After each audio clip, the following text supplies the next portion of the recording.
And we are live once again. There was something wrong with the request button, so here we are now. Hopefully things will work out. Today I am live with the one and only goddess Dana Dajani. Dana Dajani, if you're in the house, please click a request button so we can get this conversation moving. And we have the marvelous. Okay. Go. I think it worked now.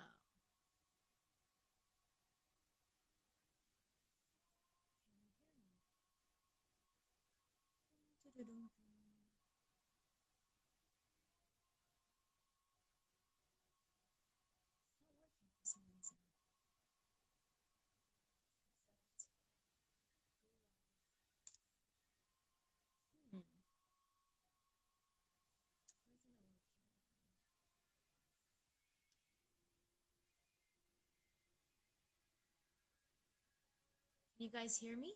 There is no voice.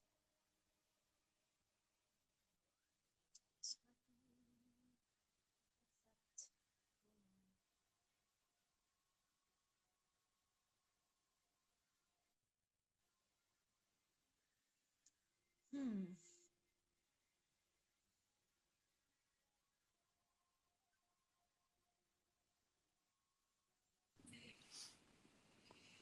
Ah, yes. Sorry for the glitch.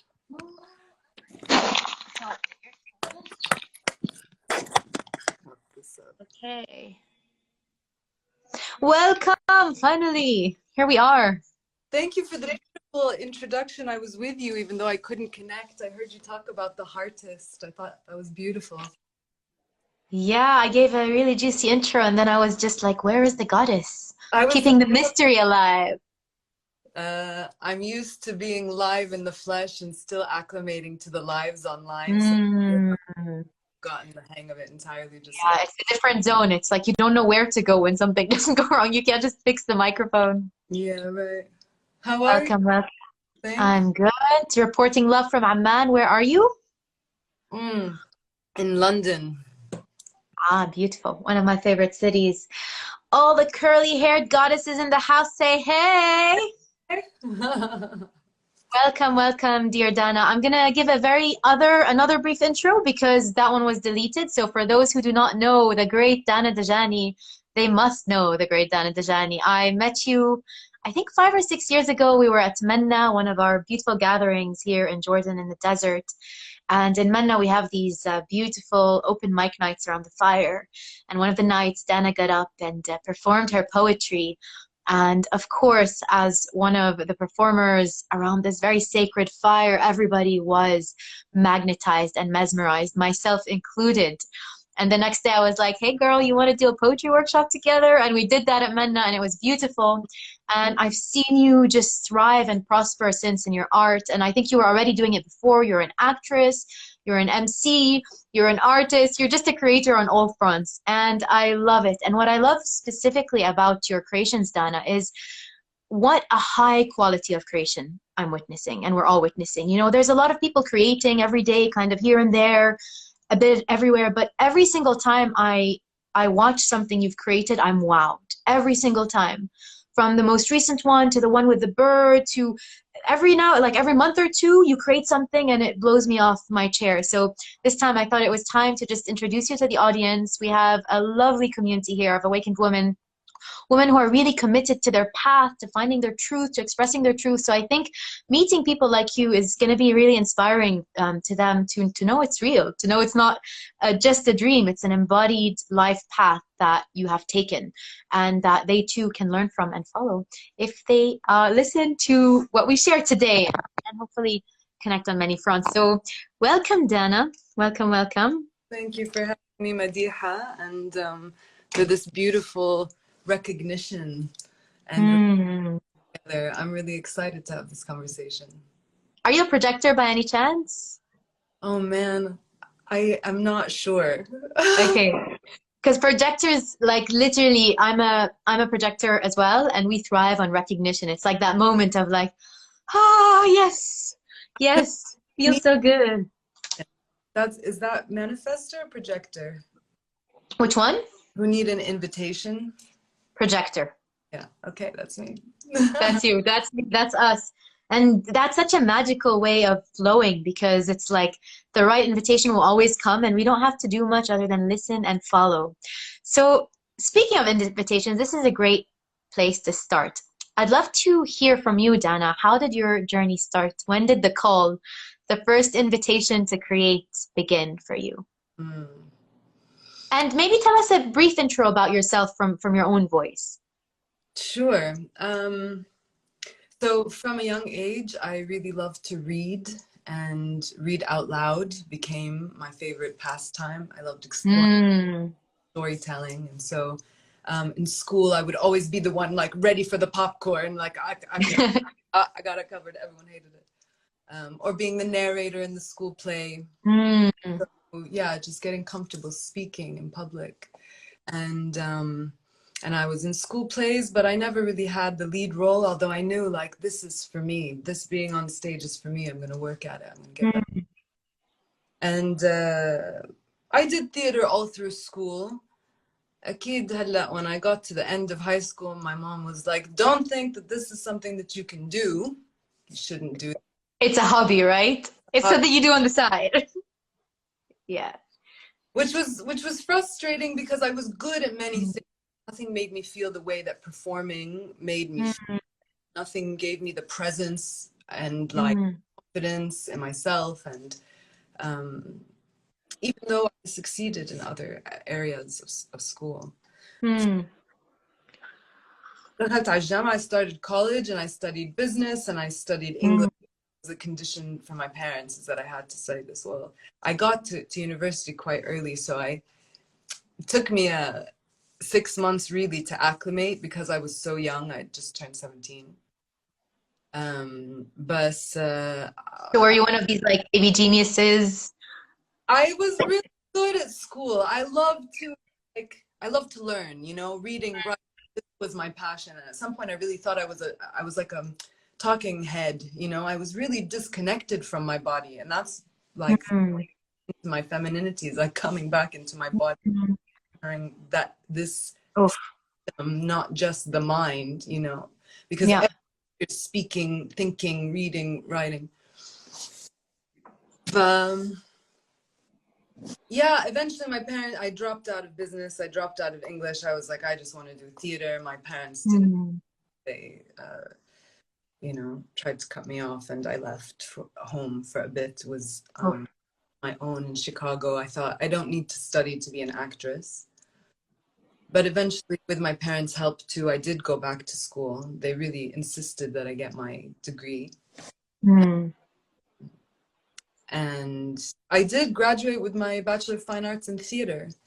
And that was like an accomplishment for me. I think my parents were also really glad that I did go back to school. And to be honest, I learned so much. I learned so much. And moved like a year later to Dubai, where my mom was very quick to tell me, "Yalla, khadti shahada now, get a real job, you know, like get a job like everyone else. You got your degree." Who hasn't heard that? Yes. And I started to work in a managerial context, but still within the industry. I worked with an amazing people, Ali and Mina, who have Dubamadi in Dubai, and I was like a talent manager for comedians. But I think there for like 6 weeks before I was like, I gotta talent manage myself right now and like start my career. So I did some short films in Dubai, and the theater scene, which is where my passion was in the theater scene was still quite green. So I had to branch out beyond doing theater, which I did, do more film, dove into the poetry scene, poeticians and rooftop rhythms and punch. These are all like different poetry nights in Dubai. But I found, and emceeing, as you mentioned, I started to put that public speaking skill to, you know, corporate use. And I found that I really like training people in public speaking, but I eventually MC less events because I have a message, you know. I want to talk about certain things. I can hold space for that kind of conversation, but in reality, the conversations I want to be having are on another level. And they're art space, as you said, the Heartist, and I think that's how I use my poems now, bringing in my theatricality in with the message to have Mm. access to these kind of conversations. I love that. I love the evolution of the journey. And I think a lot of people, like, we tend to separate from this past. Like, that used to be where I was in business school, this and that, versus there seems to be a flow. Like, all of that in some ways also built up the layers towards your becoming, towards the choices you made, where you could be an artist, but also with this quite grounded background where you know how to navigate the world in Dubai. You know, they're not going to come and eat you. You're like very clear about how you can navigate your life and your um, I mean, your income too, that you're an artist who lives off her art. And you mentioned the Heartist. I'd love to hear more about the meaning and embodiment of that for you. How is a Heartist different than an artist? Or what is the version of you that's the Heartist different than the version of you that could have been just an artist? I love this question. Thank you for asking it. So part of my BFA program at the Bachelor of Arts, part of the distinction of the Bachelor of Fine Arts is that I had to have a mentor and I had to meet with her regularly, and I also had to— I thought you were going to say part of the distinction is the Heartist. is official purple Heartist diploma. Yeah. I got my Purple Heart badge. Getting my BFA meant I had to write a manifesto. And so immediately as a young professional artist, actress, I had to consider what is going to be my ethos, my mission, and that was singularly like one of the most effective exercises that I've ever written. Wow. Or undertaken, because, you know, starting my career, I had boundaries. And I created something called the Human Spirit Project. And I decided that the roles that I take on are going to not be Islamophobic. They're not going to be sick. They're not going to perpetuate stereotypes. I'd rather not get the role than get that role. Wow. So immediately, once I had outlined this for myself, the clarity. Career, wow. The States, I don't need to be in LA. I need to be here. I need to be, well, here now is London, but I need to be at that point in Dubai where my parents were, creating new community and also telling storytelling that highlights the resilience of the human spirit. This was like outlined in the manifesto, working towards collective unity, harmony, understanding. And wow, that's so beautiful. So for anyone here who's, you know, an up-and-coming artist, an up-and-coming creator, how would you guide them towards writing their own manifesto? How could this be something every artist before starting their career, it should be, right? Because it sounds like what you had was an initiation into your own clarity and embodiment as an artist, because you can be an artist for war. That's also an artist, or you can be an artist for what's the new earth we want to create. So this should be a required like initiation for all artists, right? So let's say we are initiating some artists in the room. How would you guide them into this exercise so they can find their own clarity for their creations?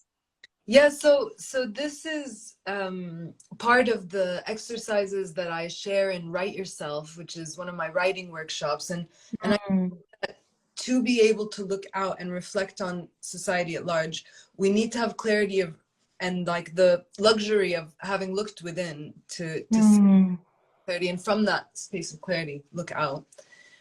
So the first questions I always begin, even as a foundation to start performative poetry writing, is like, who am I? What do I care about? What is the problem I was created to solve? Wow. How do I leave my signature? And like a slight variation on that is like, how do I leave my mark? What's my mark?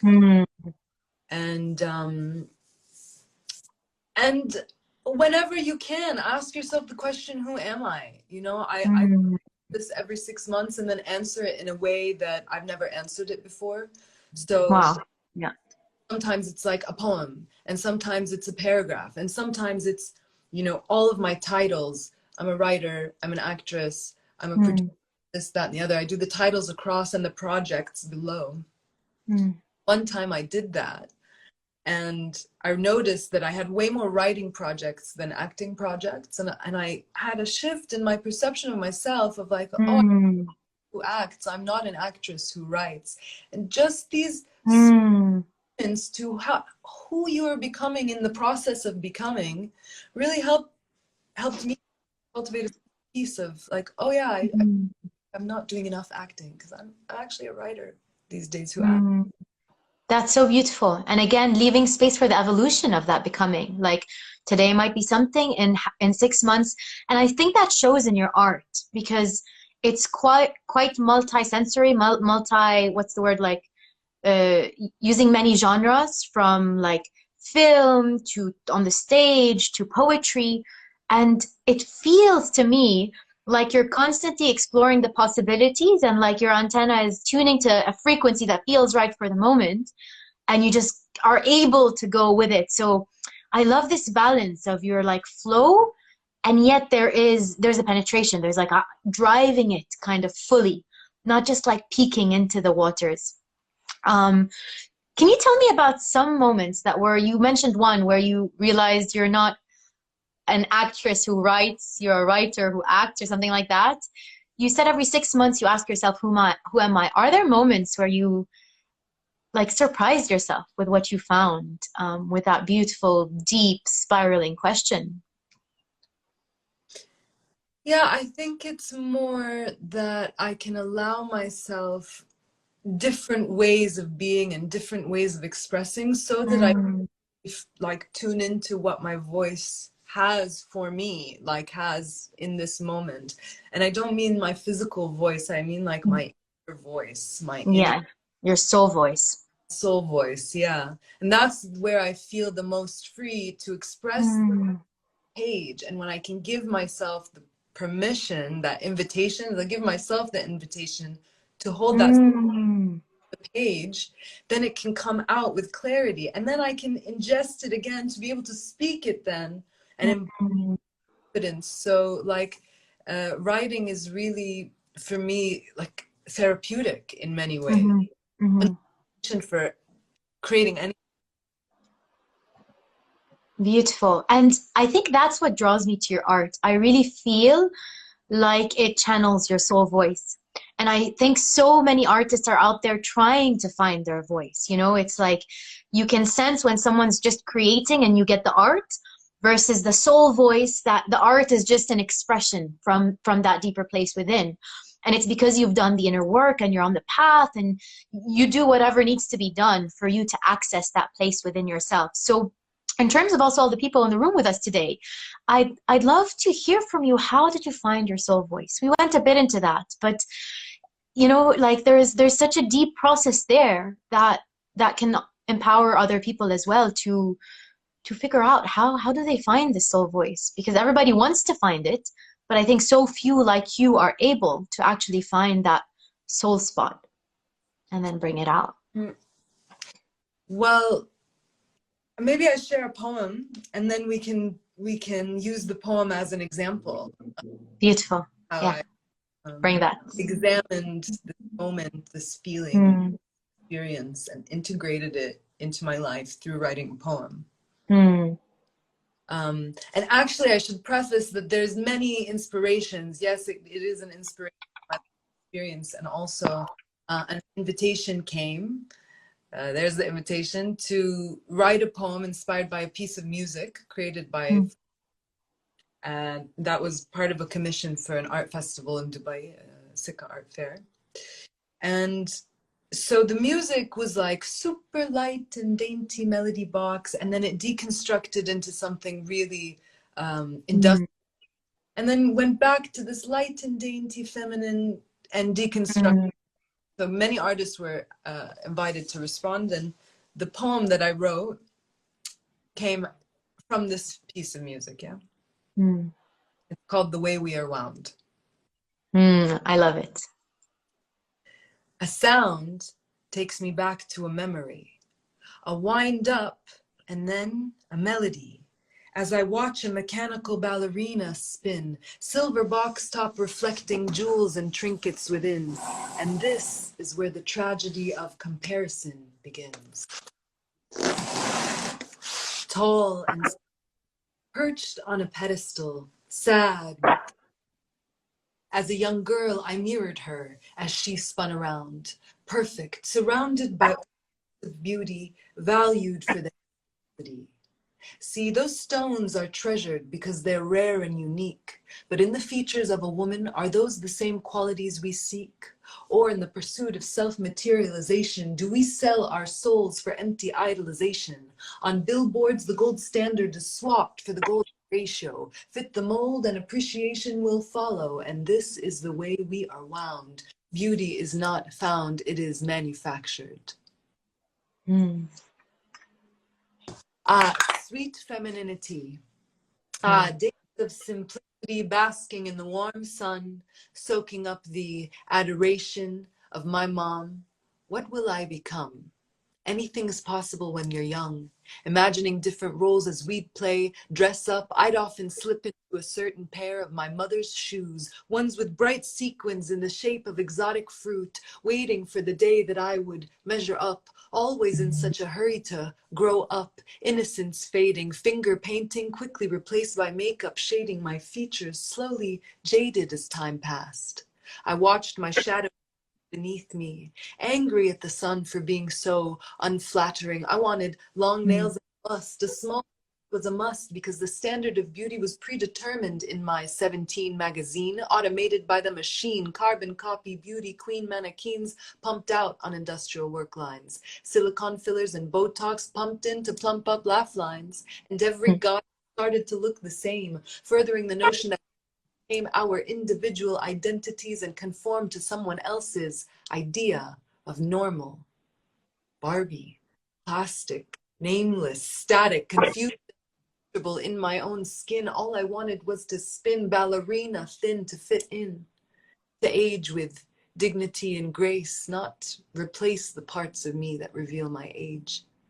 Mm.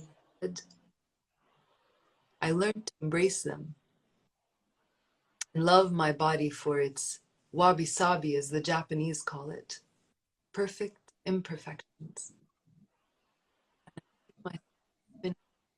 For a little girl who won't ever receive a jewelry box from me, I will be the only jewel she sees because I want her to be free to create her own identity. And reflecting that beauty starts in me. Mm. Applause, please, my audience. Wow. Beautiful, beautiful, and so relevant also to awakened women and all the women going through that moment in their life, the comparison, the trying to be perfect, the insecurities. So tell me more about your process with that poem and how it came to life, how it turned from maybe something you were going through to a beautiful work of art that you can stand on stages sharing with the world. Yeah, well, as I mentioned, it was an invitation that came to create a poem based on a piece of music. And as I listened to the music, I let it stir within me imagery. And dainty melody reminded me of a jewelry box, and that industrialization made me think of this kind of the globalization of beauty standards. You know, Mm. everyone has this like Kim Kardashian idyllic figure. There's like similar Botox patterns, and you know, the filters that we're using on Instagram. It's like everything becomes homogenized in the same degree or standard or ideal of beauty, and it's disappointing. I think it's disappointing, and it wreaks mental havoc on so many to be compared to these false ideals. Like Mm. videos of like, fuck this filter me, and then, you know, when people put put themselves on instead of the filter, there's like there's kind of like a disappointment, you know, of like, oh, I hate to be made to feel like I should be something other than the way that I am. Unless it's like a rose face tattoo, in which case, totally.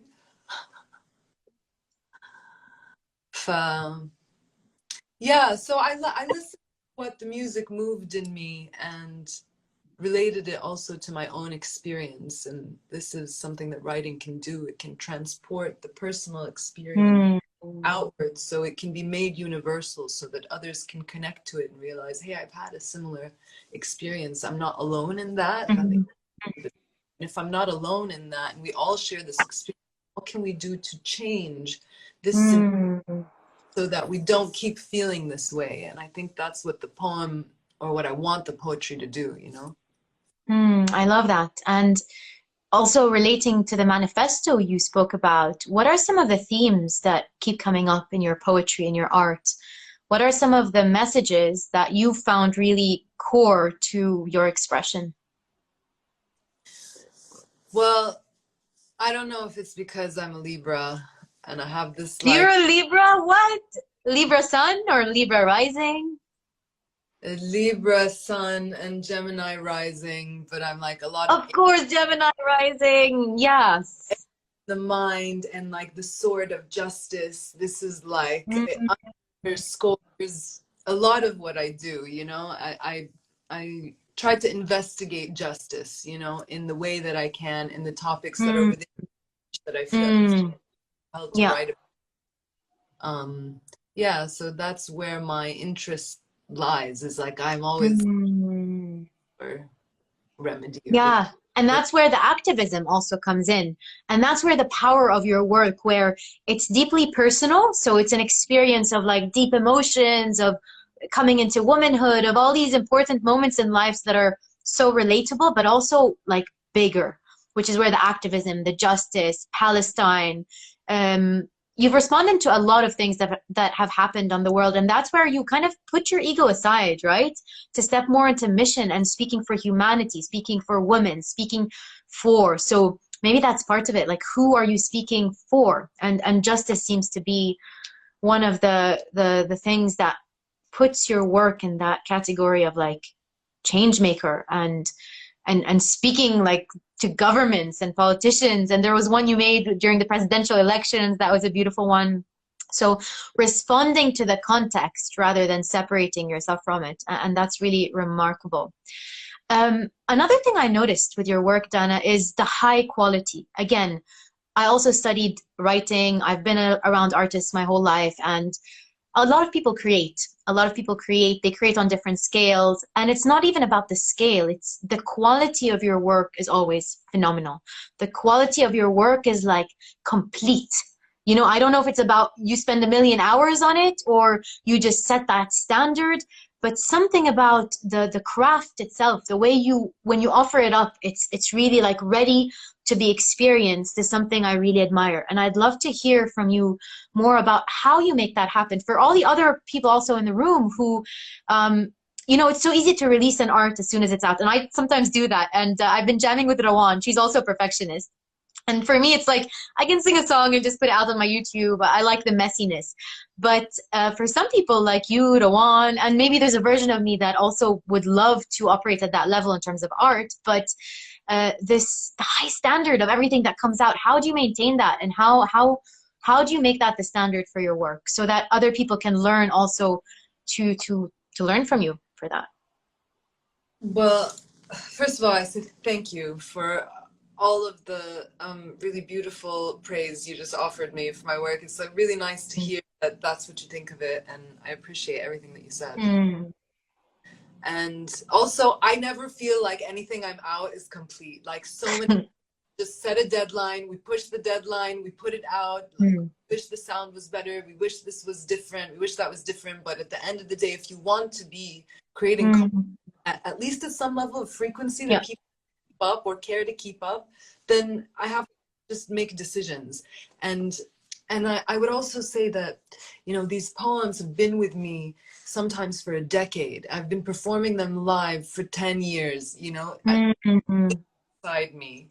And now I'm trying to find a way to transport that experience within me Mm. I give on stage into a digital format. It has its time, you know. I take time to make these works. So Cage, Mm.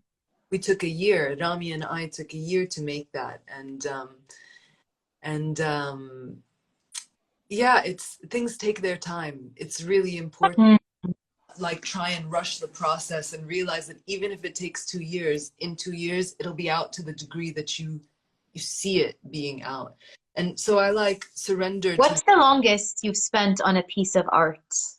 Oh man, there's still works in progress that are, so the story of Teta's dresses, uh, Sitti Abui, my paternal grandmother, I started to record her stories in 2012. And every now and then she'd say, "Sawarna, عندنا video, sawarna, we have video of this, we filmed it." And I'd say, like, what do you mean you filmed it? Because this is in the 70s, بعد ما تركوا فلسطين, and they were traveling the world because my father worked in the airline industry. Mm. So one day she gave me 60 reels of 8mm film, a home video of this Palestinian family who left Al-Quds and lived in Greece and lived in the UAE in the 70s and 80s and lived in Pakistan and lived all over the world and traveled from Hawaii to Sri Lanka and everywhere in between. And I digitized the footage, spent years digitizing it and archiving it. And then she gave me dresses. She gave me hundreds of dresses that she also purchased from these cities. Mm. I have the stories, I have the dresses, I have the video, I have images. And so I've spent a long time kind of trying to craft what is the story that I have to tell with all of these artifacts of belonging, of what it is, in motion, of identity, of the bag pack and the clothes that we can wear to express who we are in any given moment, because that's what I see when she had to give up her Palestinian identity. What she clung to was her feminine identity. So she has all of every kind of woman you could ever, every kind of character. So this is, I've been working on it for 10 years now. Wow. I've had an iteration of it. I presented it as a one-woman show in Liverpool at the Liverpool Arab Arts Festival in 2019, but not done yet. It hasn't reached. It was just great, not done. So you have works that have a kind of like quick lifespan. They're quickly inspired, quickly created, and then others that have this like forever lifespan. And you just allow them to speak through whatever timeline they want to. There's no necessity to create something within like sometimes you have a lifeline or a deadline or whatever they call it, but each work of art has its own agenda, let's say. And do you see yourself as a channel? Like, do you feel they just come to you, that the more you relax and just receive the message, the easier it is for you to be the creator? How does that resonate with you, with your art form? I feel like I can write in 3 ways. The first way is on a mission, where I've chosen a theme, I collect, I read, I collect like a word bank about this theme, I structure an idea, and I craft it like I'm sculpting, like a sculptor. Bring all of the clay, and then I cut away and I find the shape, and I work on the the language of it. It's architecture, And then there's another way where I'm like taken by an emotion, by a sensation, and from that I have a rhythm in my head, and from the rhythm I start to play with the language, and sometimes those pieces, they come like complete, because it's moment, and it is like channeling. That is where I feel open. And a lot of times you don't want to edit it because it would break the flow. And the third style of writing that I do is like poetic affirmations. So my self-maintenance writing myself out of a certain state, just writing to get my mind right. And this is my planning and my visioning and my who am I and my manifesto and like poetic affirmations that just have home in my own mind. So you've allowed space for all the energies within you, the masculine on a mission, the feminine that just wants to feel and express, and the one that's seeking clarity, the soul voice. That's really beautiful the way you put it. I love that. You mentioned kind of, I think your lover, Rami, is that his name? Your husband now. Is Rami your husband? You mentioned him? Yes, he is my husband. Yes, you got married this year, right? So I'd love to ask you, because I feel it also in the art, that part of what's coming through this balance of the feminine and the masculine, where whether within yourself, but also externally, this collaboration, this co-creation between you and him, and your inner feminine and your inner masculine, they seem to be very well balanced. And I feel that's one of your secrets. Like, you're very balanced in your feminine and you're very strong in your masculine. So can you share with me a bit more about that inner union within yourself and that external union that has happened, and how this marriage has contributed to your growth as a heartist and an artist and a creatrix? Create. Well,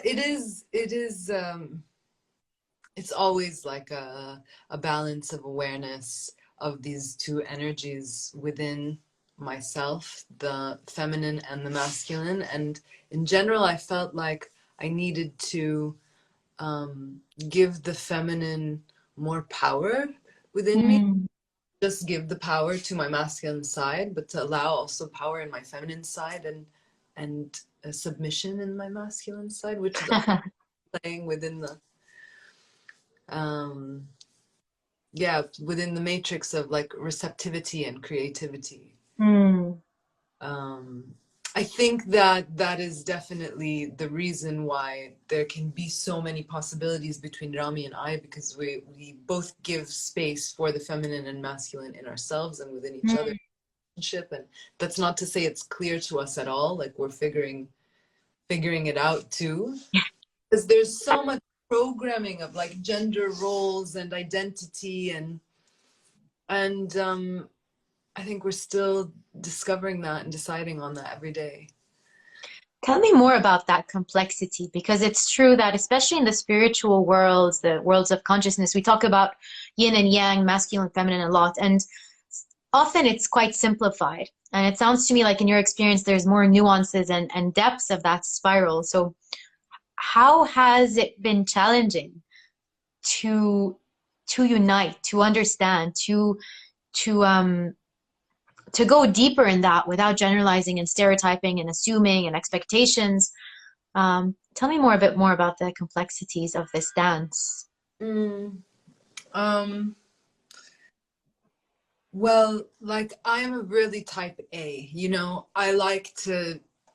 I'm very kind of self-motivated, and I have a plan. I always have a plan. Now, the question is, what's the plan? Yeah. And Rami is a lot more fluid. So in that way, there's this switch, right? Where the masculine would be the focus. What's the mission? What's the plan? But he's like, yeah, let's, go by this, just as the wind blows us, and he wants to be spontaneous. He actually needs spontaneity. Is alive. Whereas me, like, I need structure. I need a lot of structure, and I need things to be very clear and discussed and aware. And so, yeah, there's this, I've had to cultivate like patience, not being so quick to lead us and lead the way, and to give more space, and that you would think would be kind of a reversed gender role situation. But for me to like curb that, give space, tenderness, or his gentleness, or his slow process, and commitments, and like, khalas, we got to have a schedule for the next whatever, Yeah, I feel you, and I'm smiling because we're exactly the same, me and Yihab, where I always need a bit of clarity, like, what's the plan? What are we going to do? And he's all about surprises. He's like, okay, now we're going to film this course. Now we're going to go to Bahrain. Now we're going to, and it's like, okay, I just need to gauge. And then, yeah, there is that dance of like the reversal sometimes. And actually, it's so beautiful that we're able to leave space for that, because eventually what we're leaving space for, it's not about this is masculine, this is feminine, but just the truth of like, sometimes I really feel I need to control and have clarity and be grounded. And even that can be considered very feminine, because it's the earth. The earth needs ground. She needs like Virgo, Capricorn, earth is all about just like things being a bit predictable and grounded. And I know when winter is coming, I know when spring is coming. And really kind of sweet to hear that you guys are also spiraling through that dance. And yeah, just a note to say, I've noticed the co-creation, the collaboration. I'm like this like distant stalker. Minus the stalking, but just really admiring what's been created. And I see when you put his name, and there's a really beautiful collaboration and co-creation. And I really hope that more and more people can flow into these partnerships where it's not about I'm doing it all on my own, but all of these energies and partnerships are contributing to beautiful, holistic creations. So celebrating that. Giving each other the support that we need, because one can only go so far alone. And Yeah. then, you know, and Rami works also a time job. He manages a whole Mm, TV channel, you know, so he has a full-time yeah. job. It's like one of our values of how we spend the quality of time that we can spend together is to either work on projects that support his artistry or my art, Mm, how we can give to each other so that he can continue to make beyond what the space that his job allows. And mm, they feel confident to make perhaps a transition out of working in broadcast news or work mm. in the field of, you know, having his own agency. I think that's part of the support that I can offer him is having done the freelance path, how he can also consider making that transition. Yeah. Tell me more about that. As artists, we often, because I'm also a coach, obviously, and one of the complaints I keep hearing from a lot of creators and artists who end up doing it as hobby is there's no work or there's no opportunities or this or that, you know, kind of like limitations, complaints, justifications. But obviously for people out there and searching for the opportunities and creating them more than anything, there are places to land your talent. So tell me more as a freelancer, Dana, how you've been able to, with confidence and with security and with all of that, and of course sometimes with some of the unknown, but in a very grounded way to sustain yourself through this journey. So what kind of advice or what kind of clarity did you find through being a freelancer and seeking out opportunities? And you just created a masterpiece with A.R. Rahman, like one of the greatest composers of all time. Unfortunately, I didn't see it live at the expo, but I saw it, the one you shared, and it made me want to go to the expo. I just didn't get the chance to see it. And just watching it gave me goosebumps. And here's Dana, like who I met at Manna, creating right next to A.R. Rahman. I think that's his name. He's a genius. He's a musical genius. So how do you create these opportunities for yourself? What advice would you give freelancers who are seeking to grow in that on that level? Yeah, I think this is a really important question, and my answer is like find the ways and the means to represent your work, whatever that is. If it's creating a channel, create a channel. If it's a portfolio site, then make a portfolio website. If it's a podcast because you want to be interviewing people, make a podcast. But find some means to have your work represented, even if it's not to the degree that you wish your work was, even if you're still building and becoming what you know you are, you know, still have that work out there. Because I tell you, in the case of working with A.R. Rahman, which I was so fortunate to be able to, he found my work and he found my website, and literally 2 weeks before I got the email, I was like, my website hasn't been updated in 3 years. I'm gonna take it down until I do this maintenance update on my website. And I didn't take it down. And if I had, Wow. Oh my gosh. this opportunity, or if he had found my work before, but I don't know how the timeline of it was.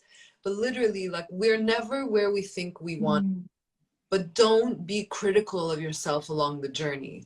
Just keep finding the space in which you can apply what it is that you love to do in different ways that may give you some kind of an exchange, some kind of like reciprocal energy exchange, whether that's access to a community, whether that's money, whether that's resources, whatever it is that you need to grow, whether it's mentorship or the opportunity to be a mentor and to take on a student, even though, or a client or whatever, even though you're not getting paid, but the opportunity to do it, practice yourself, get good enough that then, you know, people ask for you by name.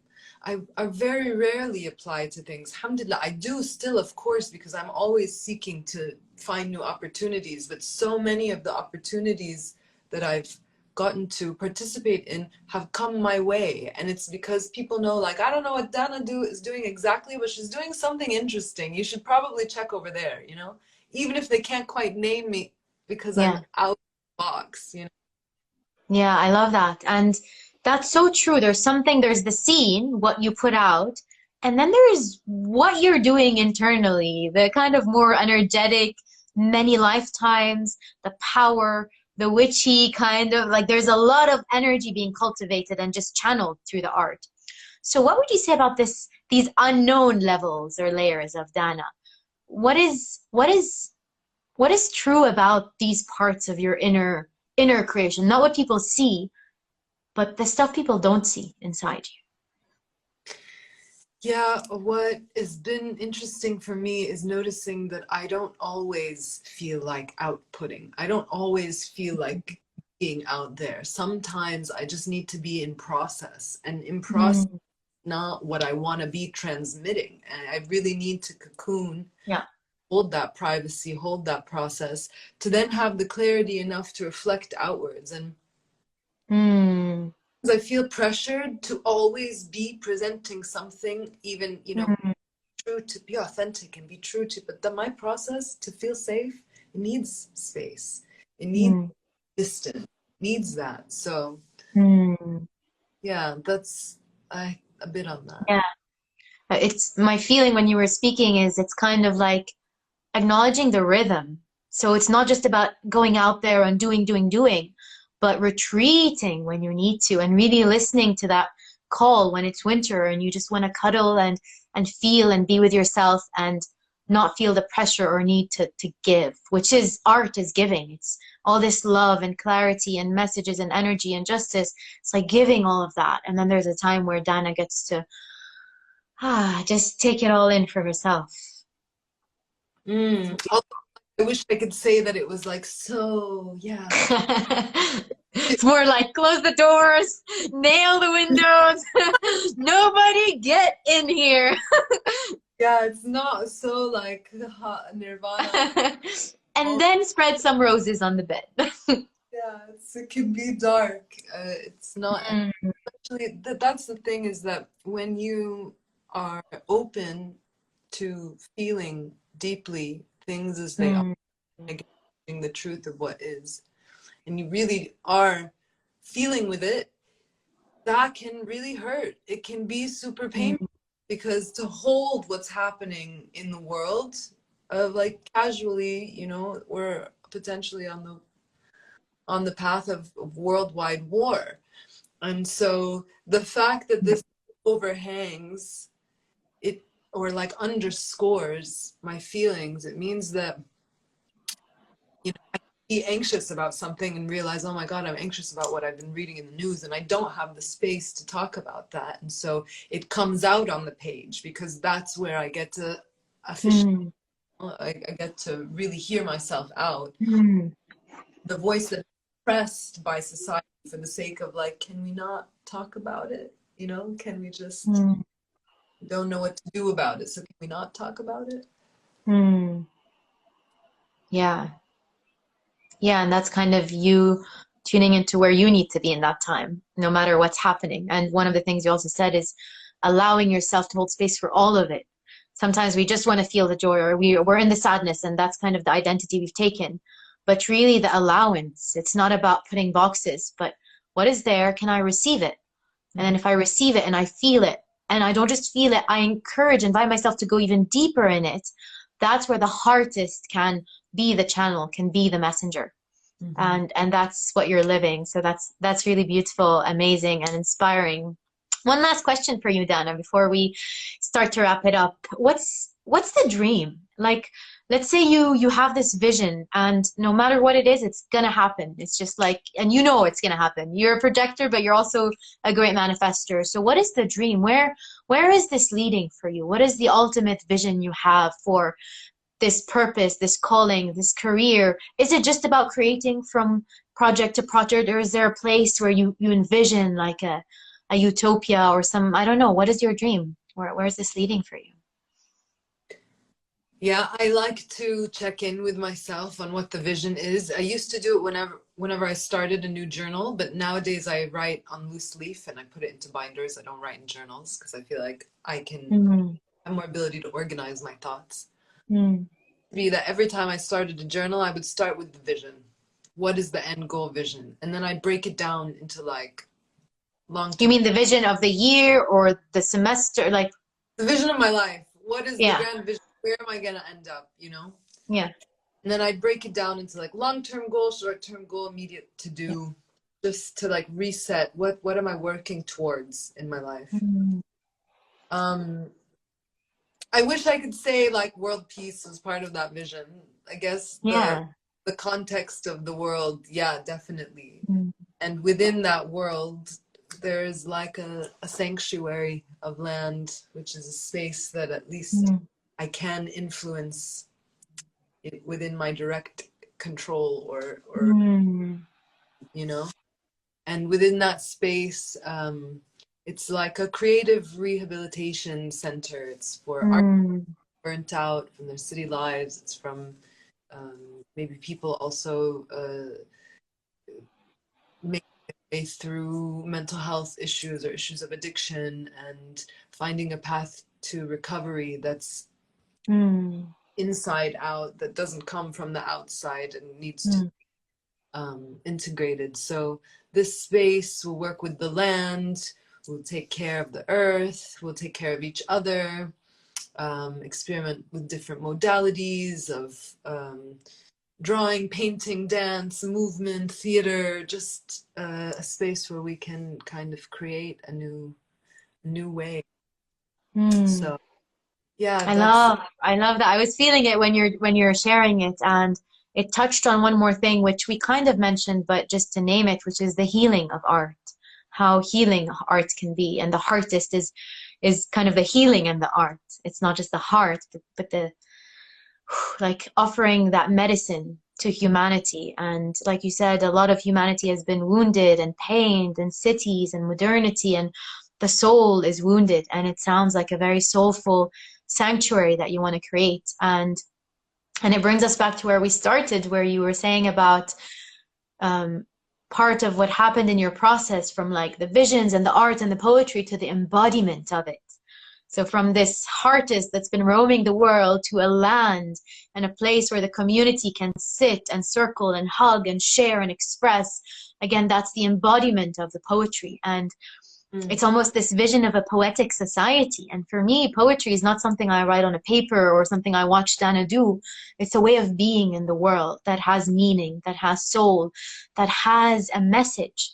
And I'm so happy that women like you exist to walk that, to talk that, and to remind other women and other people and all kinds of species on this planet of what's possible when you feel and then you live your life from that place of feeling. So thank you for walking the talk and being the great Dana Dajani. And I'm sure only great things are going to follow, as I've witnessed, are greater and greater and greater. And I don't even know what's going to, each time it's like, boom. So guys, if you haven't yet watched Dana's work, go to her page, watch the most recent work with A.R. Rahman, just scroll and watch her other poetic things. Everything is mind-blowing. So just spend a few hours, scroll. Yeah.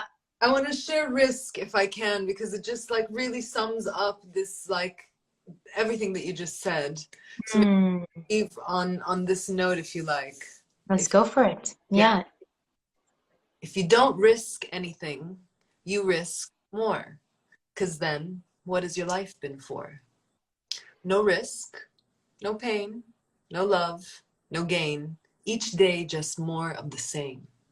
As the suns set and the moons wane, will you build a legacy in your name?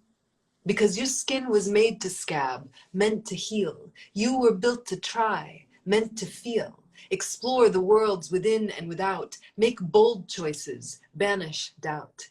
You see, the risk itself is the reward. Put it all on the line. Feel open with no guard. Scale a mountain on your own. Courage is a love affair with the unknown. And when you find your way back home and safely, you'll understand what it means to be free, the freedom to live it all, to lose the certainty. Well, that is the gift of being me. Because if you never try, then you'll never know, then you'll never have scars to show, then you'll never know how far you go with all the skills you've come to know. Because to risk stability for a life of creation is a divine act, God's manifestation. It's easy to take. Society is built on consumption, but she who has the guts to make, she actually serves a function, empowered goddess to all humanity. She transcends identity and reflects the human experience so that others can connect with what they see. Art helps us feel understood by our community so that we can share love and empathy, and we risk comfort to create and share as passionate, powerful human beings. The skin was made to scab, meant to heal. You were built to try, meant to feel. If you don't risk anything, you risk more.